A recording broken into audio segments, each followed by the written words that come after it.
Alrighty, Paws podcast episode 67. No Jake Gibson today for this one. He's off on a trip. I am here with Jonathan Mayer, my co-host. Johnny, what's up? We have a very special guest today. I'm very excited for this one. I'm excited too. I think we've had every person in the internal department with creative, and finally we have to get the last person, the most important person. The one that everyone's been wanting on. Every content person we've asked and SID, they say they want this guy on. And Christian, what's up? We are here with Christian Almanza, FIU. What's up, man? We're very excited to have you on. You've been at FIU for a very long time, so you definitely have some cool stuff to share today. Hopefully so, man. Hopefully I can, satisfy the audience here. I know I probably have a lot of stiff competition to live up to after some of the names you guys. I just saw that little intro video you guys had in the beginning and some of the faces you flashed on there. I wonder if I'm going to make it into the edit afterwards after this is all said and done. But disappointed Jake's not here, though. I'm going to say it. Yeah, he's off in Orlando at I believe a fishing convention. So out of all the things you could think of what Jake Gibson would be at, it's that. But Johnny, I'll let you kick it off, man, since you know Christian the best. Let's do it. Yeah, so before we talk about what's going on now, for you, we know if you don't know Christian, he's a huge Miami sports fan, loves every Miami sport, the Heat, Dolphins, Panthers, Marlins. So, you work in sports, but when you grew up, you had a big passion for sports, I'm assuming. But did you always think you want to work in sports when you were growing up?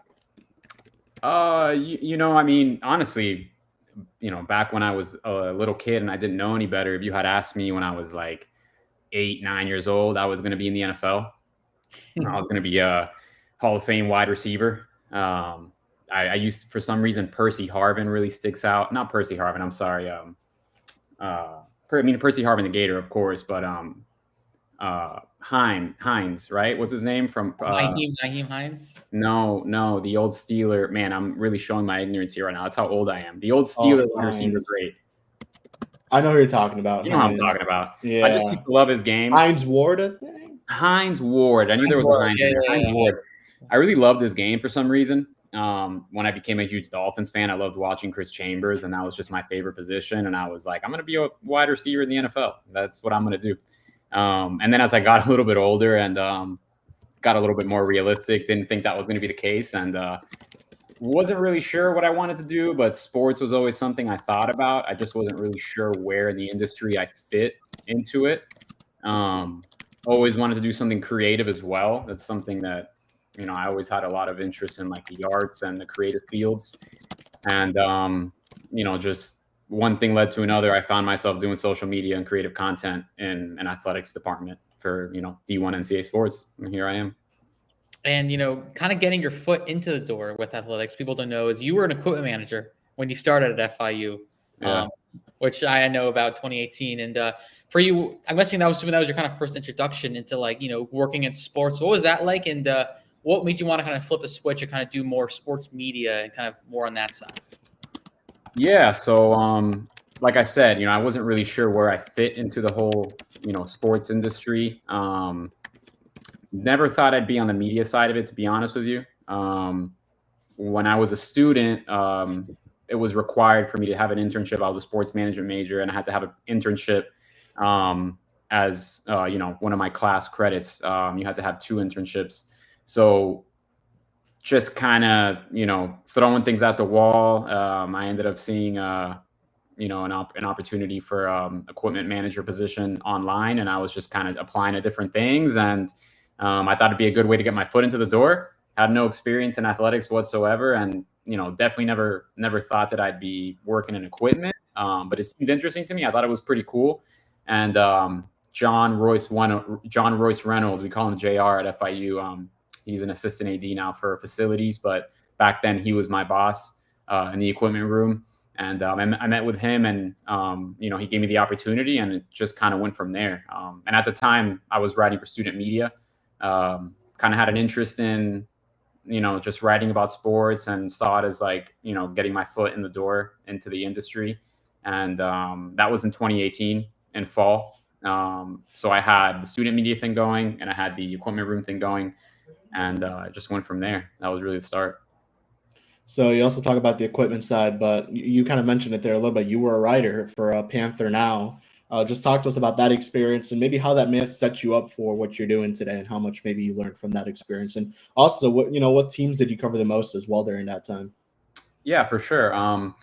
So unfortunately, I actually got into the student media thing a little bit later than I would have liked. So didn't produce as many articles as I would have liked, because I really was only involved with student media for that 2018 fall semester. I covered a little bit of track and field.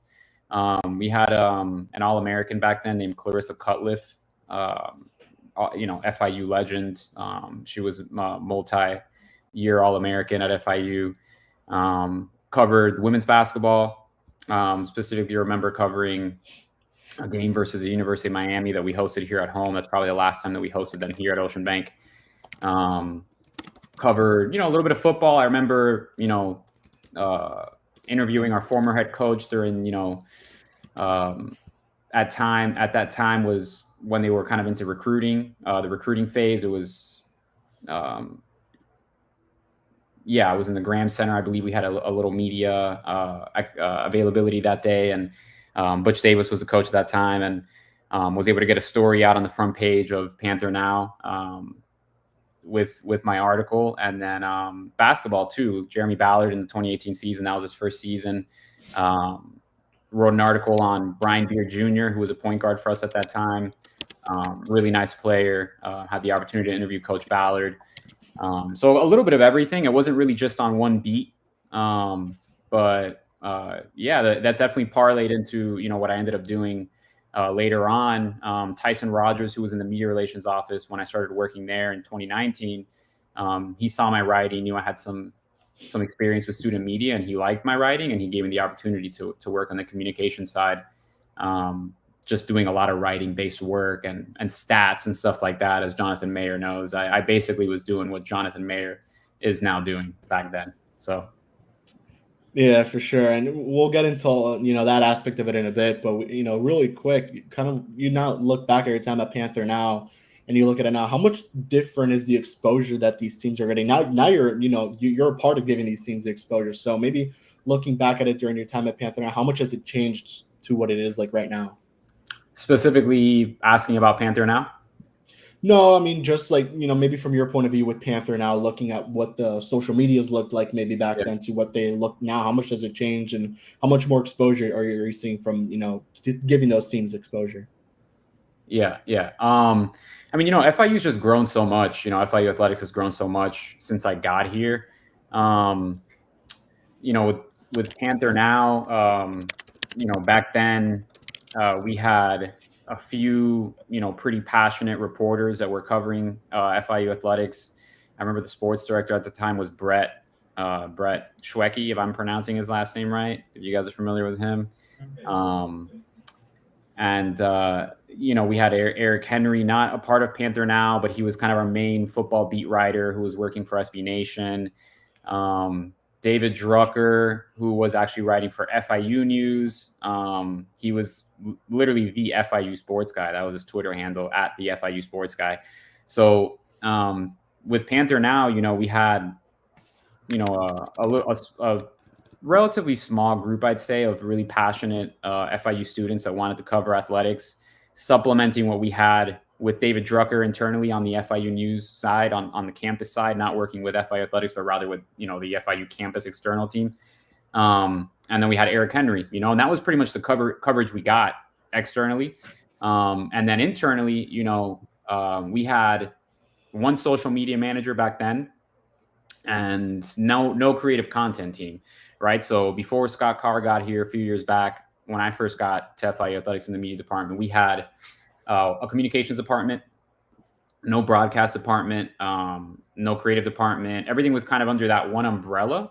And since then we've added, multiple positions and kind of split maybe some people that were in that one communications department into different departments. Now we have creative, then we have broadcast, communications, and then obviously the marketing team, which was always there. That kind of makes up our whole brand advancement team. But all the exposure that, we really were getting, aside from, Eric Henry, FIU sports guy, then the Panther Now writers, pretty much was internal, but we really didn't have a large team back then. And we've grown it at this point with the help of some interns as well. So I think what we're doing on social media as far as, internal is kind of night and day. I think as far as the exposure and, the growth that we've seen on that end, I think that there's a lot more exposure, just from our accounts across the board. Now we're just trying to get, more and more outside media interested in what we're doing here so that we can kind of, raise that exposure not only locally but nationally, right? But there's definitely been a lot of growth from 2018, to now, about 6 years later almost. It's crazy. And you kind of tie the bow about that. Just what have you seen, being at FIU and seeing from what it was then till now, really more from the university side where, this is a top 10 university in the nation. We look at it. I mean, it's changed. And obviously athletics is part of that, but really what have you seen from a holistic view of what FIU has become, now into 2024? Yeah, FIU, just growth, just constant growth is really what I'd say. I think anybody who's been here for multiple years, you just walk around campus and you just see the development that's going on, right? Tamiami Hall didn't exist when I got here as a student, right? It's ginormous tower now that, kind of overlooks our football stadium. It's pretty cool. The engineering building that's going up, right there on 8th Street, kind of at the front of campus. Some of the facilities renovations that we've done on our end, the new tennis courts that have been built. But there's just been so much growth. I mean, every single year you see FIU kind of rising in the rankings when it comes to the academic marks. I believe we have the top law school in the state, if I'm not mistaken. The ranks are constantly going up. I think Wall Street Journal had us at number 4, top public university in the country, if I'm not mistaken with that. And then U.S. News and World's Report, we just keep going up and up. Hoping to get into the top 50 soon. I think we came out in the 60s. But yeah, just across the board, there's just been so much growth, academically, athletically. You could see it in the physical development that's going on campus and just with the metrics out there as well. You kind of touched on it a little bit, but in 2019, you began the internship where Jonathan Mayer is now, funny enough, in the SID department there. Talk to us about that year in 2019, because it wasn't just, you joined. It's FIU football made a bowl game. That was the last time they've made one. They beat the University of Miami, and you were there. That was a pretty crazy year for FIU athletics, and I believe men's soccer went 10-3 or something. So it was a big year for athletics. Yeah, definitely a big year. I mean, so 2019 for me, like I said, 2018 I was in the equipment room writing for student media. 2019 is actually when I graduated. So in the spring. So my second internship that I needed in order to complete my major, I ended up taking with the media relations office. Like I mentioned before, initially was just interning, just doing kind of grunt work, stats, writing football bios for the website, whatever Tyson, Rogers, or, the staff needed at that time. And then after I continued to kind of like grow and gain some experience there, eventually became a part-time SID, with my sports being men and women's soccer. That's really how I got my start as an SID in the communications office, and really just learning everything I've learned, ranging from like social media to writing to, just PR communications. So a lot of people might not know this, but I was actually, during our football home games, was responsible for writing the post-game recaps. So I was actually the one that wrote that, the winning recap when we beat Miami at Marlins Park. So that was a wild time. I mean, we probably didn't perform the way we wanted to on the football field that year. We probably would have liked to win some more games. I believe we had 6 wins that year. That might have been our 6th win against Miami, if I'm not mistaken. But, little did I know I was going to, have a piece of what ended up being the largest potentially FIU football, regular season win ever, right? Against big brother, as some like to call them, across town. I don't really see them that way, right? But kind of a crosstown rival, I think I'd say instead. Yeah, I mean, that time was awesome. I mean, it was invaluable for me, and it was just a fun time to be at FIU. The soccer team, like you mentioned, they were actually undefeated through the first 14 games. That's back when Kevin Nyland was the head coach. I believe they went 12-0-4 or 11-0-4, 12-0-3, something like that through the first, I think my math is wrong there, but through the first 14 games, they had, I think maybe 11 wins and like 3 ties or something like that, 3 draws. So they were technically undefeated. Were ranked top 25. And then had a little bit of like a stumble towards the end of the year. Didn't end up making the NCAA tournament, which I think we all still feel was a huge snub. But was just a great time for sure to be a part of, FIU athletics with what was going on with the soccer team, and then just being a part of that football win. Yeah.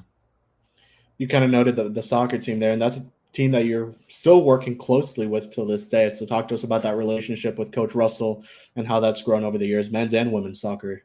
Yeah, for sure. I mean, I like to say I'm closely involved with all our teams at FIU athletics. I mean, men's soccer with them since it's where I kind of first started. And I was, their SID and was working closely with Coach Russell. I definitely have a great relationship with that staff, and one of our great programs on campus, consistently ranked in the top 25. So definitely work closely with them. But one of the many great programs we have on campus. Just talking about Coach Russell, he's as good as they get. As far as a person, right? As far as people go, he's just good dude, man. Like very considerate human being. Coaches are, they're strong personalities, right? They're usually head coaches. They get to where they are for a reason, right? They have a specific way of doing things, and they can be pretty intense, and they like things kind of to be done their way. Coach Russell has always just been so easy to work with from day one. Definitely a hard worker, and he has the intensities to him too. And, he could be a strong personality as well, but he's just very team oriented. Right. So he's super considerate. And just just talking about him as a person, right. But then talking about him as a soccer coach, the results are there. So you've seen the evidence on the field. They do a great job recruiting every single year. A big part of that too is Coach Danny Merida, who's an associate head coach, been here for, as long as Coach Russell has been on the coaching staff, but he was also an FIU alum. He actually played with the men's soccer team here at FIU. He was born and raised in Miami, and I think maybe graduated in 2006 or something like that from FIU. So he's a big part of what they're doing. But yeah, Coach Russell, he cares about the right things. He loves his players. He pushes them, and he's got them all very disciplined, but he breeds a really good family style culture where the guys, they all get along, they all have fun, they're all passionate about FIU. They kind of all echo his feelings. Coach Russell's as passionate about FIU as anybody in the building, So the more people we could have like him here in the building, the better off we're going to be, right? Because he bleeds blue and gold for sure. And what you kind of echoed success, and that's something that FIU has. Obviously, swim and dive program, which is an unbelievable successful program. You talked about Coach Horner, which you got the opportunity to work with him in 2021, 2022 when they won championships, and at the time won 8 straight. This past year won their first in AAC. But talk about working with a program like that. Really another high character, high successful program that had just shown a lot of good things with athletics in the past decade. Yeah, no, I mean, Coach Horner is another person that I've just, so grateful to have worked with over the years. They're just, that program and Coach Horner are just like the model of consistency. I mean, 7 or 8 straight Conference USA championships, right? I was lucky to be a part of a couple of those.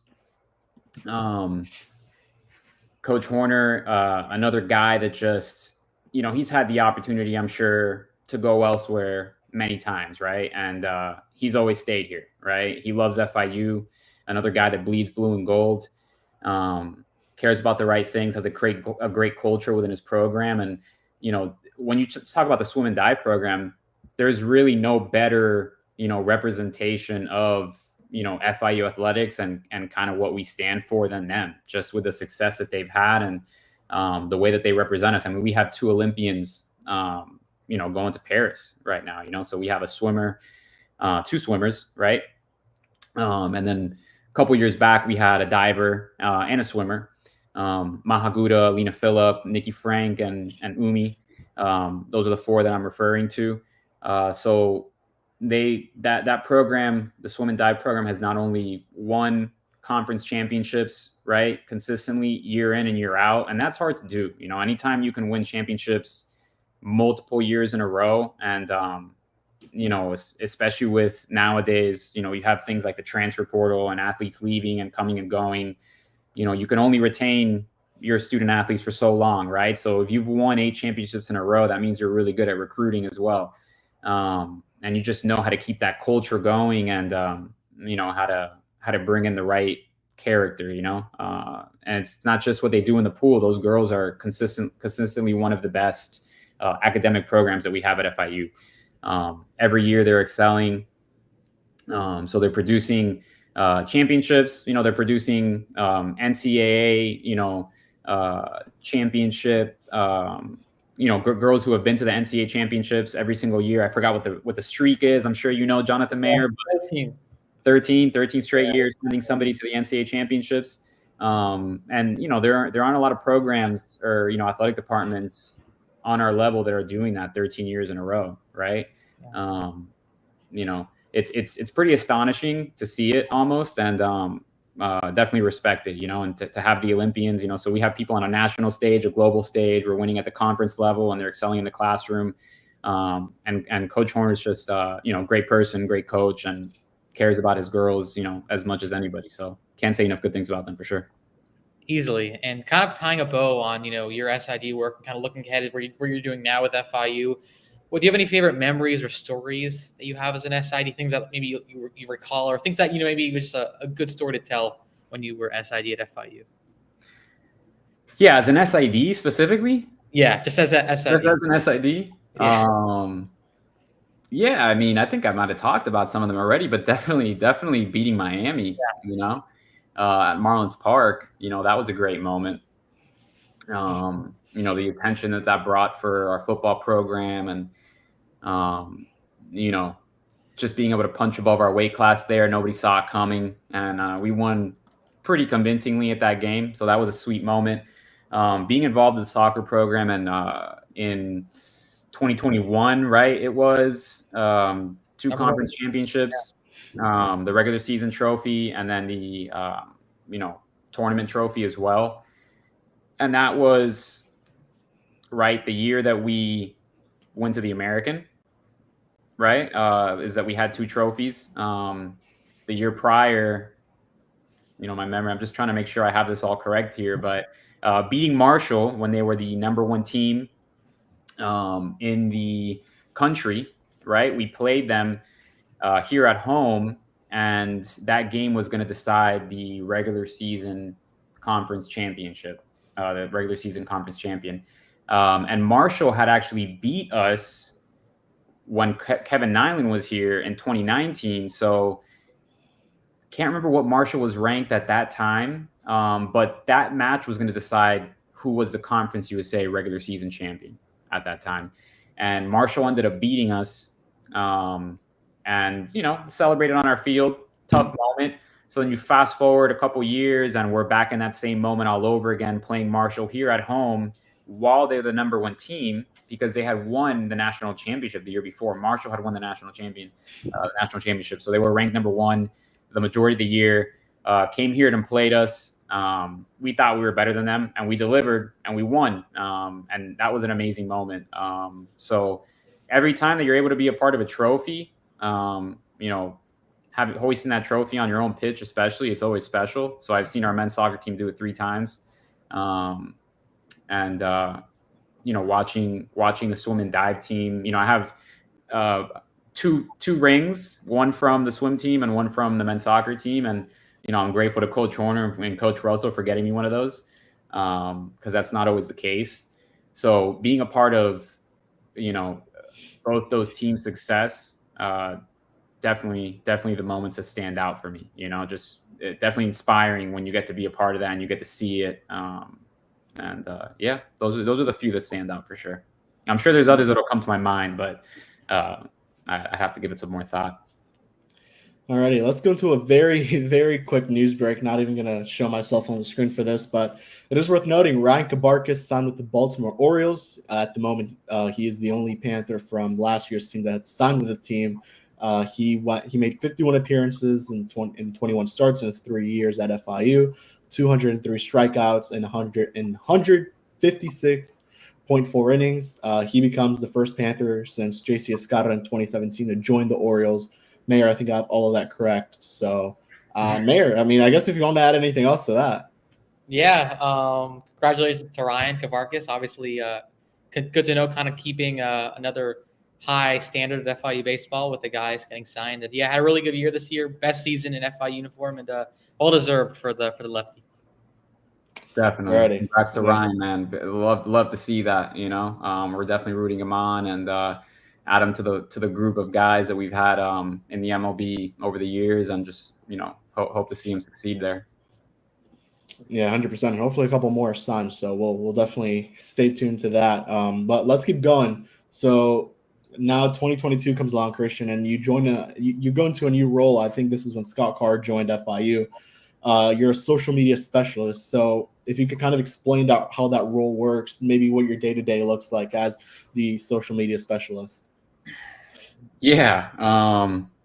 So there's a lot that goes into it. I know the title is social media specialist, but we wear many different hats, I'd say. Just to kind of go back to the first part of your question, that was 2022. You're right, that I moved into that role. So when Scott Carr got here, he brought in somebody by the name of Dan Forcella, who he brought in to be the senior associate AD for brand advancement, just kind of leading all of our branding, efforts, overseeing essentially marketing and communications. Like I mentioned earlier in the podcast, everything was under the communications umbrella back then as far as the departments that we were in. When Dan got here, he kind of restructured things and split off some people that were in the communications department into what we now consider our creative content department. We had a social media manager back then within our comms department that was running the FIU Athletics Instagram channel, as well as the Twitter and all of our other channels. He departed. So when he did, there was a void in that position.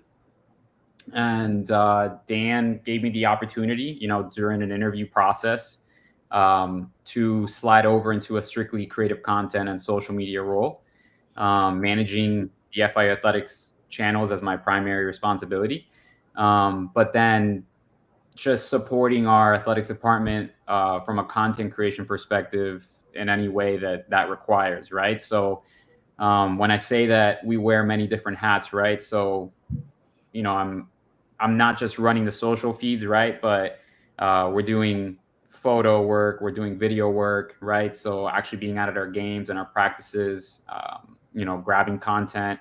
And then there's the post-production work that we'll do behind the computer, and graphics is a huge part of my job. I spend a lot of time working in Photoshop.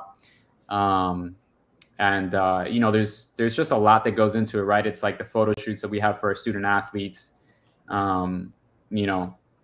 design related items, whether it comes, whether it's related to our Vice uniforms, right? Or and some cool new uniforms you might be seeing this season for some of our teams involved with that.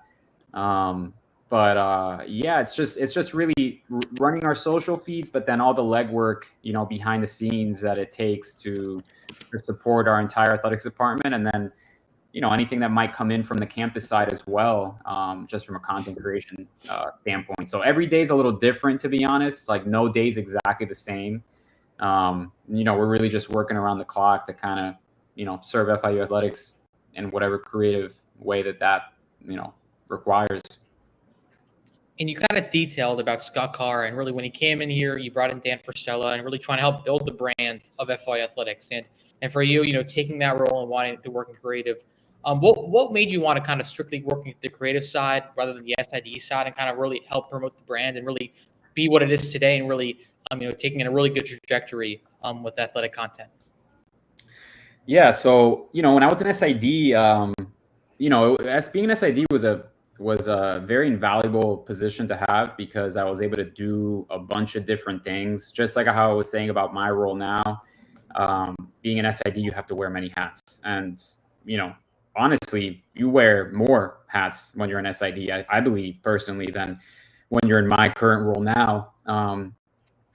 Being an SID, you're writing press releases after games, right? You're managing the website, so all the content, the written content that goes on there, bios, the releases.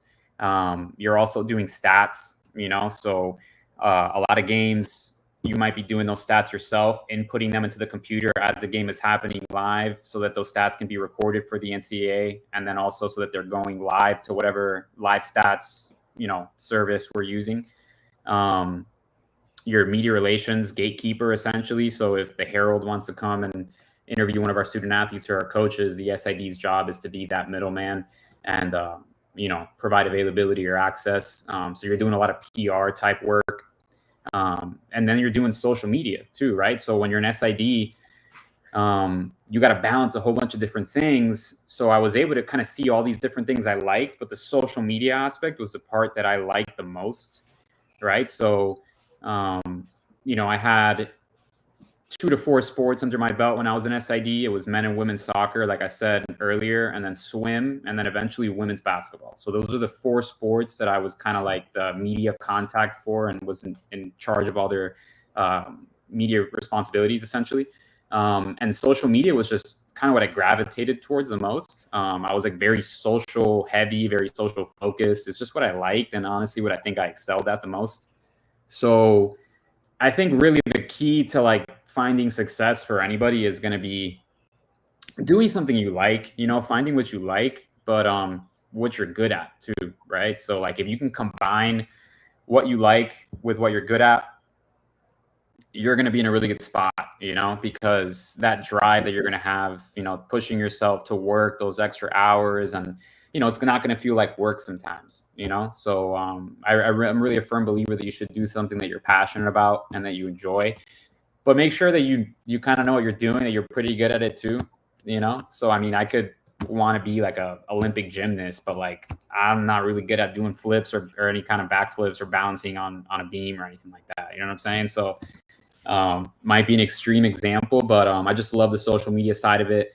And Dan Forcella, when he came in, you noticed that I had been kind of managing the FIU athletics account already when Dan actually came in. I was kind of in between a couple roles where I was doing all of my SID stuff, and then also had taken over the FIU athletics account already. So Dan kind of had seen some of my work right when he came in, and I think talked to people within our department and gotten enough good reviews to kind of take their word for it that this might be the right guy for the position. And then he was able to move me over and replace my previous role with a newcomer to be the SID.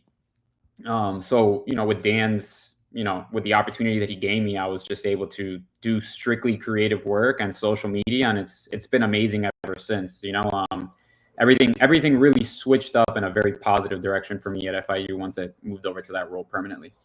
And along with you in that creative department, you have Hunter and Tuan, who we've had on the show already. Just how crucial have they been, and to what you guys are doing here at FIU with the brand, and what's it like? How's it been working with them, and that communication that you guys have had through these last couple of years? Yeah, man. Hunter and Tuan are amazing, man. I can sit here and talk about them for a while, right? But they're excellent teammates, excellent co-workers to have on your team for a variety of different reasons, but they're just good people too. And not only are they, my teammates and my counterparts, but I consider them like brothers as well, right? So one of the things that we have going for us in our creative team is that we got a really tightly knit group. And I think that goes for who we have on the communication side as well. Jonathan Mayer being one of them, right?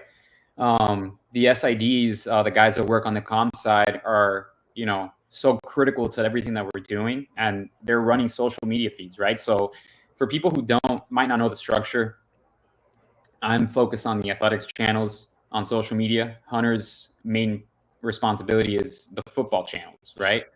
And then the SIDs that we have, the communications office is so critical to what we do from a communication standpoint. But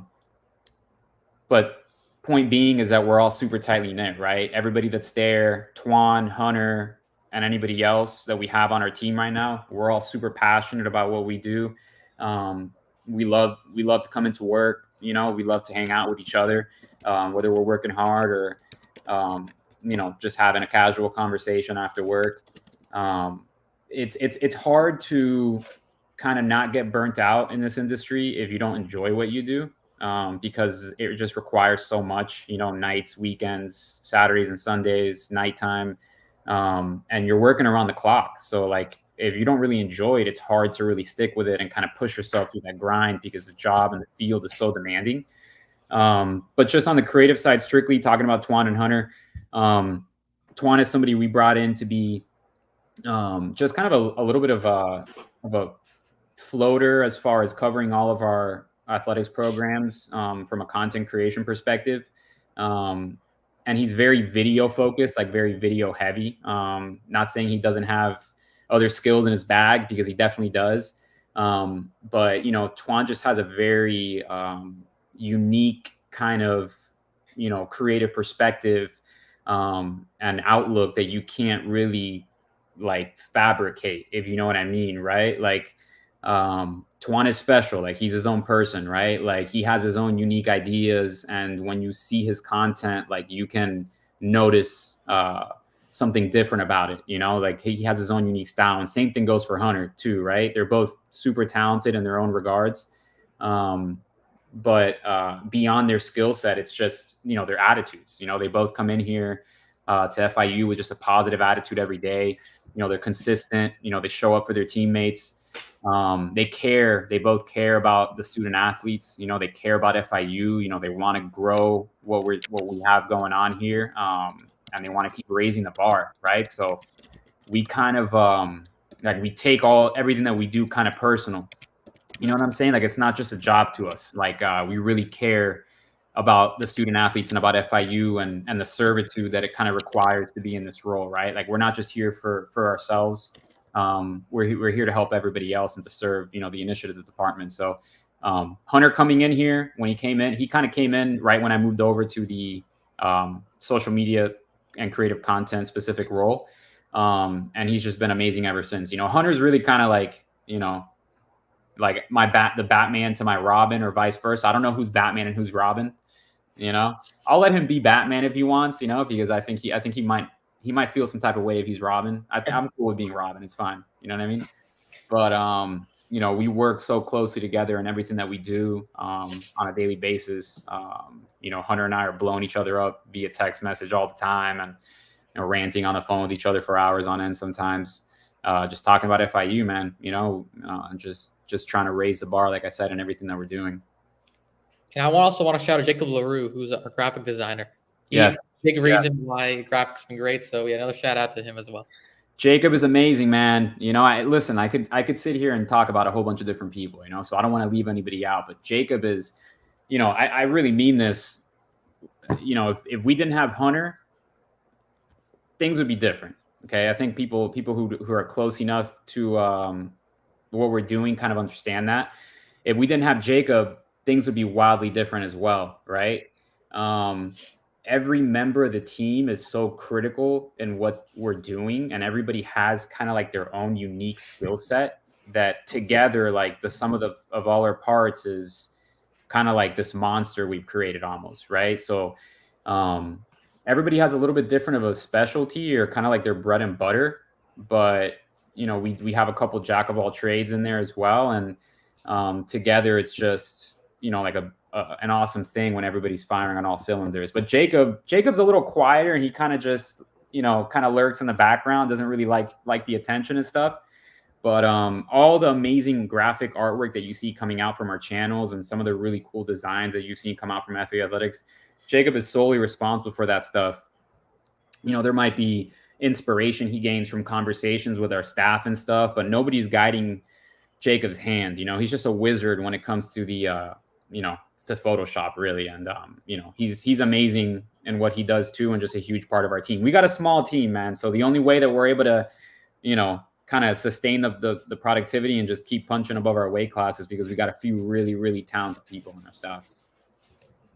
Oh, for sure. And you talk about all the projects you guys have going on, and I think one big project that people saw and really helped put FI athletics on a really cool map was the Vice uniforms, which I think nearly almost a year ago were debuted in August of last year. Obviously, that was probably one of the bigger projects you guys took on in this kind of new era of content. But what was that like, getting to work behind the scenes? Kind of tell people what was the behind the scenes work of whether it was the video, all the graphics, the images, and really being able to propel and get so many great impressions on that on the reveal of Vice uniforms. Yeah. So a lot of the credit for that entire vision and the strategy behind it definitely will go to Dan Forcella, who's now at UNC. He's at the University of North Carolina, Chapel Hill, in a role there. Dan, when he came in, he was here for what I would consider maybe a short amount of time, but he just was so impactful in the time that he was here. And we had done some Vice stuff in the past, not like full on Vice uniforms at FIU, but our football team, going back to, predating like the Scott Carr era, and Dan Forcella and all that. Our football team had worn pink and kind of Vice colors, stuff with Vice elements in it before, helmet decals and stuff like that. But we had never really leaned into it. And for us here at FIU, in order to build our brand, we have to be different, right? We have to do things that are bold. I know that's something Scott Carr really believes in. And, Dan and Scott, both coming from UCF, once upon a time, they called themselves national champions, right? They're in an undefeated season, and that got a lot of, publicity and notoriety around the country. Just finding ways to kind of like be different and maybe, make waves in the media at times, just kind of knowing how to do that in a tasteful way. Sometimes you got to be a little bit more bold or more brash, or do things that some other schools wouldn't do. I don't think every team out there would have a Miami Vice uniform, right? Not everybody's in Miami, so they can't do it, right? But there's a lot of schools that lean really heavy into their tradition, into like kind of a safe, conservative approach. Their brand might be at a place that they're content with already, and they kind of play it safe. Here at FIU, we're not really trying to be safe. We're trying to be bold, if that makes sense. Always got to,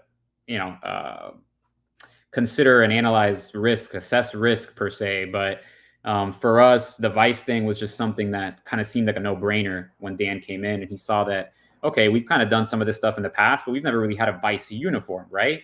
You've seen some cool alternate uniforms up at UCF. They have the Space U uniforms up there. So maybe there was a little bit of inspiration that kind of came from that, as now you see where we're kind of branding ourselves as Vice U. The idea came up in conversations, and, Dan talking with our football staff and with Ryan Webb, who's the, director of operations over there with football. They were on board with it. Coach Mack loved the idea. Scott was behind it, and, we were able to make it come to life, So the first part of that process was just guys designing the uniforms, and that's something Dan was heavily involved in with the football staff. And then from there, it was like, okay, we have this coming. We think it's going to be cool. We think people are going to like it. How do we really make this, like, how do we blow this out of the water? Like, how do we like really make it seem cool, And that's where Hunter came in, right? Like, shot a banger video. Everybody remembers the Lambo pulling up, with the blue and the pink lights, and, football player coming out of a exotic car rocking a Vice uniform. I mean, come on, it's cool, like, it's how could you not like that, right? So there aren't a lot of teams that have a colorway that's that unique and cool, and it really helps people understand, if they don't know, hey, like, FIU's in Miami, we're here in the 305, we want to associate our brand with that. We want to be as Miami as it gets, because, in my opinion, we really are Miami school. I really do think that, this school, as far as like what Miami represents with, local, I guess, the local demographic, and the Hispanic culture, and some of the things that we do with our branding that we lean into. I think it's like the school of the people, right? Like we're the public state university, 200 and something thousand alumni, if I'm not mistaken. One of the top largest student bodies in the country for a public university. It's, I think, in the top 5 or top 6 or something like that. So more people, I think, would resonate, or be able to identify with FIU, at least when it comes to, people who actually came here, who went to school here, than a lot of other, schools that are down here. So we just wanted to associate ourselves with things that were Miami, with things that were 305. The Vice thing was a no-brainer. And then after that, it was just kind of like, how do we make this go viral? How do we make sure that it hits, that when we put this out there to the world, that it really blows up? And, we put out a couple pieces of content to tease that they were coming out, and just kind of let people begin to know something was coming, even if they didn't really know what it was, and create a little bit of hype. And then, once we dropped it, it just kind of took off and got picked up by every big, college football outlet that's out there on social media. So yeah. And another thing you guys were very recently actually worked on was the new EA college football game, which has really taken over the internet with how cool it looks and just how unique it is compared to, what we see usually from the Madden games. Just how involved were you with that, and, really choosing the uniforms and just how the FIU would look, which it looks great. And then recently you guys obviously had the pre-release party, which went very well. Yeah, no, the EA college football game, super cool that's come out now. Really awesome to see FIU in it. Really awesome for our student athletes to see themselves in that game as well, and for our fans to be able to play, with the FIU Panthers, right? So we have been involved with that. I've definitely been involved in that process just to make sure that, the right, I guess, elements are going into the game that represent FIU the right way. There's still some things that we got to tweak and work on, right? I think it's an ongoing process, and there's going to be more updates, and you're going to see things look a little bit closer to what FIU is and what they're supposed to look like, right? Whether that's our stadium and the designs that's on, the designs on the field, the colors on the uniform, the color and uniform combinations, right? Like what you might be able to rock on the helmets. My current boss now, Jason McBain, he's so much as confirmed on social media, so I think I can say it, but we will have our Vice uniforms in the game. So that will come at a new update time. I know they have 30, 60, and 90-day updates for the new game. So I'm not exactly sure at what point it's gonna come, but the EA Sports art team is working on those updates, and you'll see our Vice uniforms from last year in there, and you might see something new coming up for this year that I don't really want to, I don't want to say too much yet.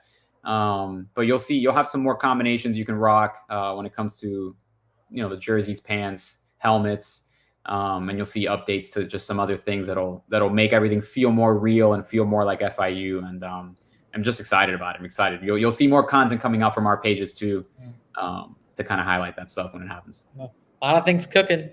A lot of things that works. Yeah. A lot of big things coming, guys. Yeah. Just stay tuned. There's a lot of big things coming here at FIU. And just kind of look back. Obviously, you talked about the Vice uniforms, which is part of last year's academic year, and so many awesome things happened this past school year. Whether Swim and Dive won their first AAC championship, tennis won back-to-back now Conference USA titles.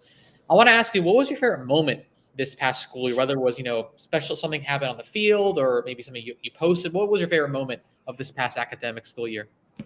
Man, I'm always bad at answering these types of questions. When someone asks me like my favorite anything, I always give them a very, lackluster response. I feel like I'm not really like a favorites kind of guy. I like a lot of different things. It's hard for me to pinpoint one thing typically. But I'm going to go ahead and say it was watching our tennis team win a conference championship here on our own courts, the courts that we just built. Great timing with our courts opening up right before the conference tournament and us hosting the conference tournament here in Miami. Tennis team won it last year as well, so that was back-to-back for them. Coach Kat, he does an awesome job with the program, and if you hang around those student athletes, they definitely have like some of the best energy of any of the student athletes here on campus. Not to say that the other ones don't, right? But they're just a very fun group. You know, they're hardworking and competitive, but they're pretty relaxed and they're fun and they're silly and you know, they're fun to be around. You know, I had the opportunity to travel for the NCAA singles and doubles competition with a couple of the student athletes on that team. And that was a good experience, just getting to know them more. But yeah, I mean, I'd have to think about it a little bit more. But I think that, you know, default answer, I'm pretty sure would just be winning those trophies here, or that trophy here on our own court. And now as we're getting – go ahead, Mayor. I was going to say there's a lot of cool moments. I think about you swim and dive one. Yeah. We beat Miami this year in baseball, which was kind of cool. That was cool. That was cool. Yeah, let me go back and just talk about some of those, right? So you know, one of the coolest moments for sure was women's soccer when we beat Miami at home. Yeah. And then watching Nicole Solis do the U down. I don't know if I should do that on this podcast. You know, I'll set up for the student athletes to do that. But screenshot it. Yeah. But that was a cool moment, right? Yeah. It was you know, anytime you can beat Miami, it feels good. Anytime you get any win, it feels good, right? But those rivalry games kind of hit a little bit different. And hosting them here on our home pitch, great crowd for that match. And I believe she scored on a PK and like late in the match. It might have been like in the 80-something minute or something like that. I don't remember for sure, but 87th minute or something. Yeah, you could see the way that the fans reacted to that, and the way the girls, you know, how excited they were to get that win. And the women's soccer program is just a program that has made so many strides in the past several years. You know, since Coach Garber has gotten here, he's really built and developed an amazing culture and brought in a lot of talent and developed the girls that have been here. So winning that match against Miami was kind of like, you know, almost like just like a landmark, you know, just kind of represented the growth that program's had. And you know, not getting over the hump in any way per se, right? Like I'll say that when we win the trophy, you know, when we win the conference championship, but it was a big win for sure. It being a rivalry match and just what it means for us to get that win here against another school from the city of Miami. And then just the fact that she threw the U down kind of got everybody riled up in the right way, if you know what I mean. So that was cool. Beating Miami here, our baseball team, that was awesome too. Especially after we didn't get some of the results we wanted prior in some really close games that we've had against University of Miami baseball. Swim and dive, again, can't say enough about them. Going to a different conference and winning it, right? So they, like I said earlier in the podcast, they won 8 straight in Conference USA.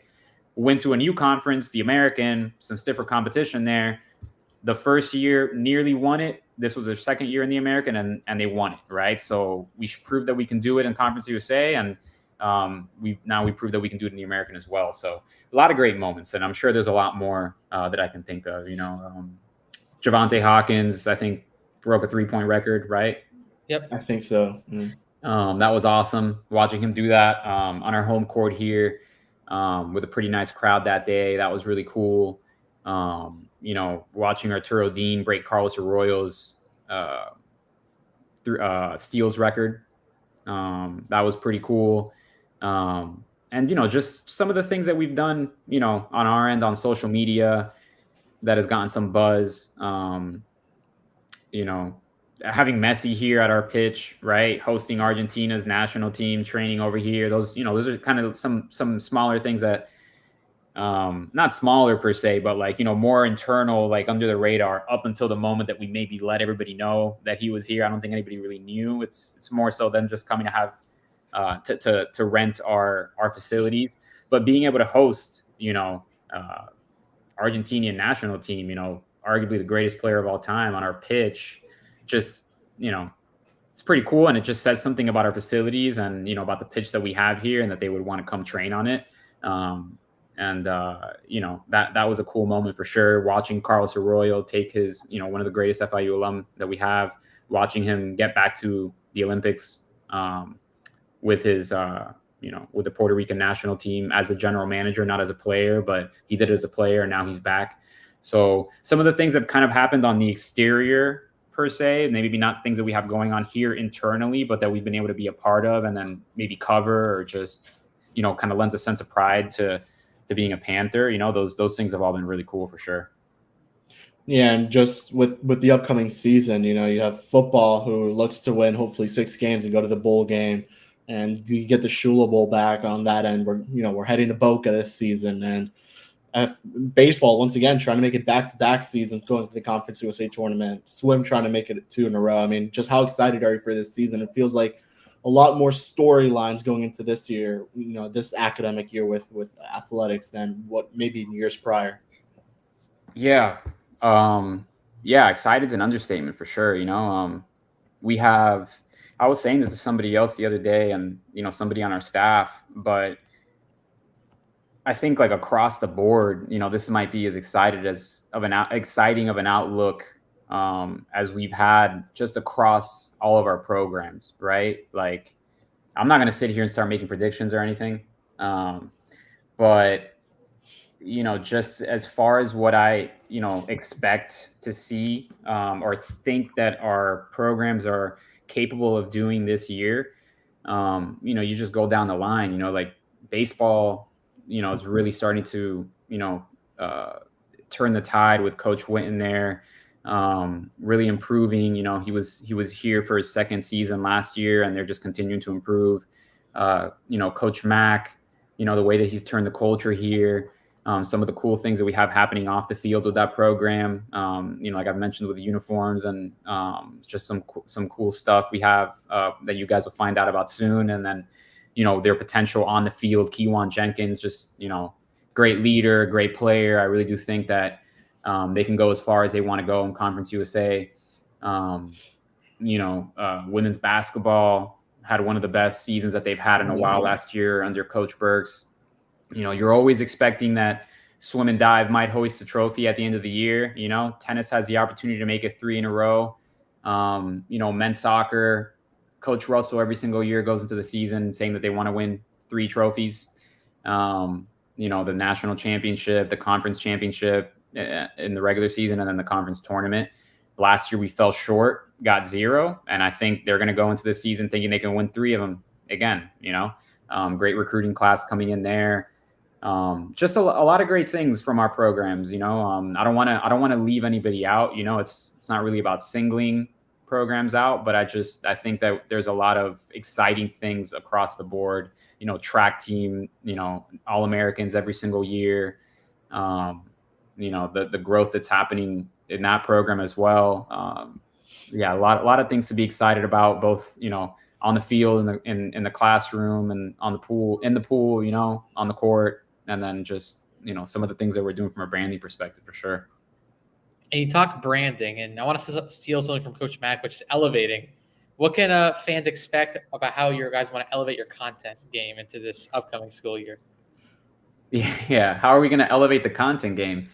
I think every single year, I'll leave it up to the fans out there to kind of, to decide that. But, you can go back at our feeds and just look at the difference from one year to the next, right? And that's across all of our channels, right? It's not just our athletics account or our football account. We want all our accounts to be great. If you were to look back at how they were in 2016, to how they were in 2020, there'd be a difference, right? But if you go look at the way things were in 2022, around the time Scott got here, and then the way they were the following year in 2023, and then now the way they've been here in 2024, I think there's just been improvement every year. I think a lot of that's due to our staff. We have a lot of amazing interns that are helping us out with the content side of things. Jonathan Mayer and the SIDs are helping us out with the content on their own feeds, and they're doing a great job. I think we're doing a better job than ever of getting our student athletes' personalities out there, giving them a voice, and just making more content that kind of tells their story and gives you like an intimate look into the faces of FIU athletics and what's going on with their programs and stuff. And we're going to keep trying to spread the love around to all of our programs as much as we can, and just keep raising the bar and keep doing stuff that's creative and different and interesting, and just tell the story. And now we kind of slowly wrap up, the portion with some rapid fire questions. And I got to shout out Coach Russell. He joined the IG Live like about 20 minutes ago. He put up questions in there. So we're going to wait. We have it now, the questions. Okay. Them. So his first question is, I think he wants one answer, but he asked us, what's your favorite sport to cover? Oh man, Coach, come on, dude. You can't do that. You can't make me answer that question. What's my favorite sport to cover? Come on. Okay, we'll get. I'm gonna give that one, John Mayer. You answer that one. Me answer it? Yeah, you answer that one. What's your favorite sport to cover, John Mayer? All of them. Oh, exactly. Yeah, all of them. Every sport, the sport that's being played that day. That's my. There favorite we go. Exactly. I like this one. He asked us, where I think you may give a good answer. He asked us, "What's your most memorable trip with a sports team?" Most memorable trip. Man, there's been good ones. There's been a lot of good ones, man. I gotta think about it. I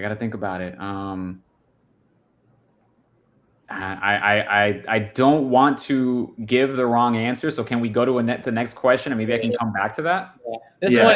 This one's not sports. He's asking us, what's your favorite restaurant in Miami? Ooh, I got you on that one. There's a place, if you like Thai food, it's called Lung Yai Thai and Tapas, I think is like the full name of the restaurant. It's been there forever. It's on 8th Street and like 17th Avenue, relatively close to the Marlins ballpark, just before you hit Brickell. That place is awesome, man. Like I love Thai food, and it's like hands down the best Thai restaurant in Miami. It's like a small little hole in the wall. It's always busy. They're moving super fast in there all the time. The food's amazing. You got to go. If you like Thai food, it's amazing. Definitely got to try it. So we'll let you circle back on the last one from Coach Russell. So who would you say is the funniest employee that you work with? Now, everyone we've had on before says you're the funniest. Me. So, and I agree. It's so me. Yeah. There we go. There's no contest. No one else is. Come on. Come on. I've been pretty tame on this podcast, but I'm the funniest guy, arguably, at FIU athletics. Like I don't even know who would compete. Talking about better than coaches, better than student athletes. Yeah, dude. Yeah, I'm the funniest. Yeah, I would have to agree. All right, Mary, you're up. Okay, another food related question. Favorite spot to eat on campus? Favorite spot to eat on campus? I like this place called Almanza. Oh, yeah. It's like a couple letters away from my last name, too. So it kind of gets some brownie points. Almanza doesn't get a lot of love, man. It's like when you go to the GC, that little food court there, and you kind of turn the corner that you're going to the Chili's. There's this little, like, forgotten, little place there. It's like Mediterranean, like, food that's incredible. I love Mediterranean, like, dishes like falafel and like, like gyros and like lamb and stuff like that. So I love that place. I think it's really good, and it kind of reminds me of my last name. And I just kind of like that they don't get as much love, and they're really good. They're underrated. So I'm gonna boost them up. I'm gonna talk about them. And Chick-fil-A. Chick-fil-A is great. Oh, Mary, I have another one from I got an Instagram comment. And Sir Edward asked us, "Who's the best intern?" Edward is fishing for compliments right now. But I'm gonna disappoint you, Edward. I hope you're still listening, Edward. Man, I don't want to answer this question either, but it's Amber. It's Astro Shots, Astro Shoots. She's amazing. We have a lot of amazing interns. But man, if we didn't, there's a lot of people that we would be in a rough spot without. But Amber is somebody who started off as an intern here.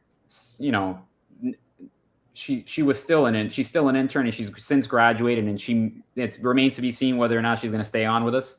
But throughout the duration of her internship, she just grew so much, and her skill set improved so much. And she's somebody that we had as our main photographer, essentially, throughout our football season, on the road, for a lot of our other sports as well. She's improved as a video creator as well. And, she's just consistent and she's talented and, she's got a great attitude. So there's a lot of all of our interns are great. I will say, like, they're all awesome. Like, if you're not, we're not keeping you around here. You know what I mean? Like, we don't got time for, people that we got to babysit per se. You know what I mean? We got a good team and we don't need any kind of like dead weight per se. So if you're here, you're good for a reason. And we think highly of you. But a lot of amazing interns. I'm going to go with Amber though. Sorry, Edward. What was your favorite football game this season? There are a lot of them. There are a lot of good ones. I mean, you guys went to a P5 school over at Arkansas. That was a good game for the most part. The North Texas game. There's some good options out there.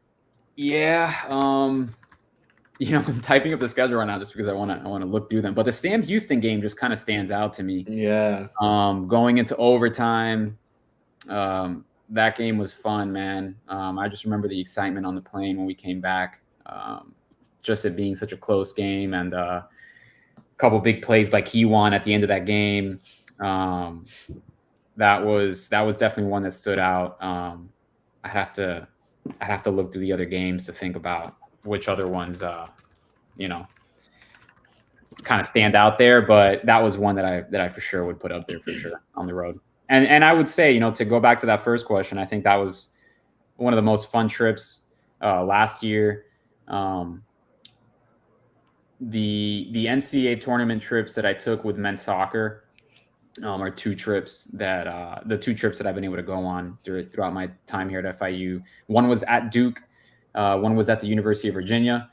The Duke one was a Sweet 16 match. University of Virginia was round of 32, I believe. Yeah. But just really cool to be able to go to those universities, prestigious kind of universities with great brands and beautiful campuses. And when you're in the NCAA tournament, it's awesome. The stakes are so high and, being around that program is always fun. Playing the Sweet 16 matchup, like it just, doesn't get much better than that, right? Unless you're in the Elite Eight, the Final Four, the championship match, so to answer Coach Russell's question, those are definitely two of the most memorable trips that I've taken were those NCAA tournament trips at UVA and at Duke. Yeah. And the Sam Houston game from this past season with football. That was fun. And then the last thing I got you, obviously we asked every student athlete this question on their teams. Who has the best music taste in the creative office? Me? Nah, it is me, but I'm going to give it to Twan. So it is you, but you just don't. It is me. It's me. I'm the funniest one. I have the best music taste. Like you could ask me a lot of questions, and I'm not going to say me. You know what I mean? I'll defer to somebody else. I don't. You try to be humble though a little bit and kind of Am I going to be humble? Oh, I'm just being like factual. Realistic. It's being realistic. Being honest, bro.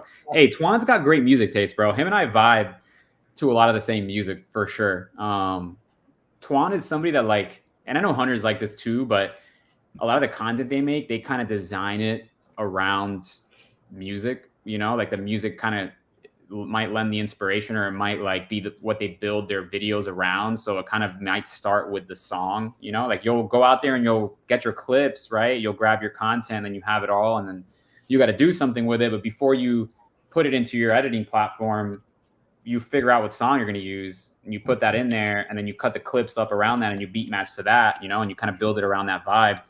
So Hunter, being so talented as he is, like, his music taste is great too, man. If he had bad music taste, his videos wouldn't hit as hard. You know what I'm saying? So I would say it's me. Then Twan is kind of like, like right here, bringing up the rear, but he's like chomping at the bit. He's like at my ankles. And then Hunter's like, somewhere behind Twan there, but it's the top three. I don't even know what music Jacob listens to be honest with you. I don't think any of us do. I have no idea what he listens to. I think Jacob just watches the Miami Heat like all day and then makes graphics for FIU. So Hey, he cooks, so yeah, we can't complain. For sure. He for sure cooks. So All right, we're going to wrap it up as we always do with a segment that Jake usually hosts, but I guess I'll have to take it over, which is called The Floor is Yours. So the floor is now yours to talk to the fans, talk to the alumni, give them some, I guess, words of encouragement as we go into what we hope is a great athletic season in 2024-2025. Yeah, guys, just stay tuned, man. You know, I said it earlier in the podcast, there's some exciting things coming down the pipeline at FIU Athletics. You know, not only what's going on the field and you know, on the court, pool, all that stuff, but just some of the stuff that we're doing from a branding perspective. Just keep your eyes peeled. There's going to be some fun announcements coming over the course of, you know, the next few months. And just come to our home games. Like, show up to our home games. You know, we need you there. We need you rooting on our student athletes, whether that's football, basketball, soccer, softball, baseball, swim, dive, track, whatever. Just show up. You know, they need your support. Join the Panther Club. I think Scott Carr would give me some brownie points for that. FIUsports.com/Panther Club. I believe you could find out all the info you need there. And like, comment, subscribe. If you're not following FIU Athletics, like, what are you doing? Like, comment, subscribe. How could you listen to this podcast if you're not following FIU Athletics? So there we go. So we'll wrap it up here. Christian, thank you so much again. This was a great time.